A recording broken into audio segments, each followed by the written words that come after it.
여러분 안녕하세요. 여러분은 학교에 오면 가장 먼저 무슨 일을 하세요?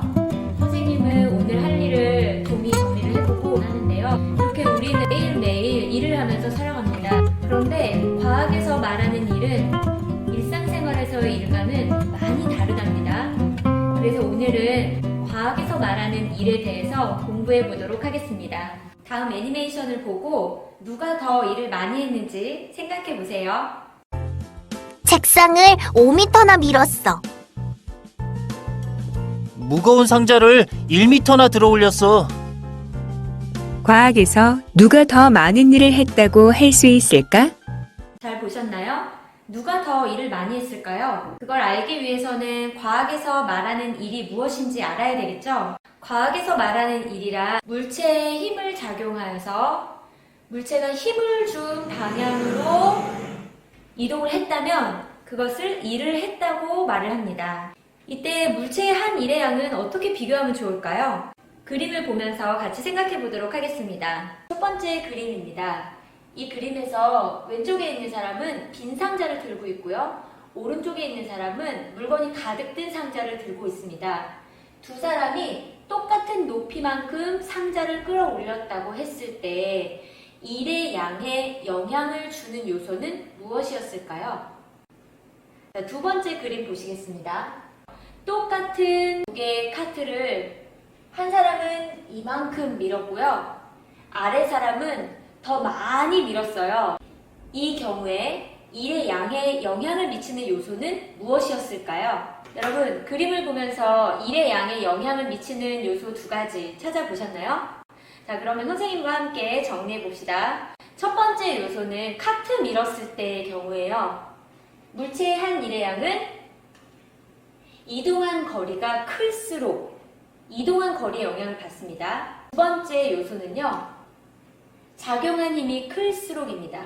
이동한 거리와 작용한 힘이 일의 양에 영향을 주는 것이고 힘을 준 방향으로 이동한 거리가 클수록 그리고 작용한 힘이 클수록 일을 더 많이 했다고 볼 수 있는 것입니다. 따라서 일의 양은 이렇게 구할 수 있어요.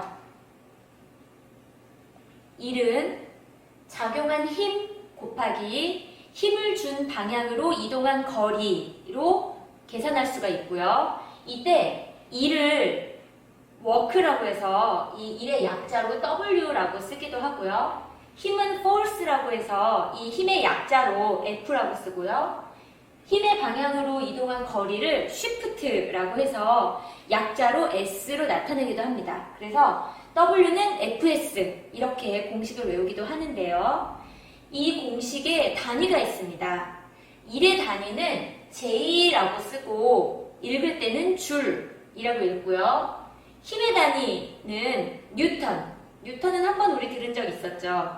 뉴턴으로 쓰고요. 그 다음에 이동한 거리는 미터를 많이 씁니다. 이게 의미하는 바가 뭐냐면 1줄은 1뉴턴의 힘으로 물체를 1m 이동시켰을 때 한 일의 양이 되겠습니다.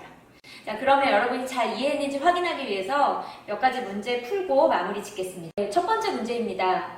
수레에 20N의 힘을 주어 힘의 방향으로 5m만큼 이동하였을 때 한 일의 양은 얼마인가? 먼저 일을 했는지 살펴봐야 되는데요. 일을 한 경우라면 작용하는 힘이 있어야 되고 힘의 방향으로 물체가 이동을 해야 되죠. 그런데 작용한 힘 20N 있고요. 물체가 힘을 준 방향으로 이동했다고 했죠. 따라서 지금 일을 한 게 맞고요. 일의 양을 계산하는 방법은 힘 곱하기 이동거리죠. 그래서 계산을 해보면 힘 20N 곱하기 이동거리 5m는 얼마이죠? 네, 100이고 단위는 줄. 네, 답은 100줄. 이렇게 쓰시면 되겠습니다. 자, 두 번째 문제 풀어보겠습니다.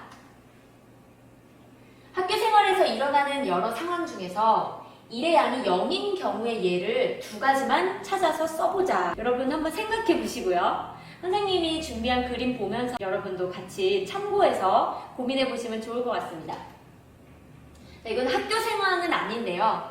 먼저 지금 이 첫 번째 사람은요. 벽을 밀고 있어요. 선생님 밀어볼게요. 여러분 벽이 지금 움직이나요? 선생님 분명히 정말 힘을 많이 주고 있는데요. 힘을 준 방향으로 물체가 전혀 움직이지 않습니다.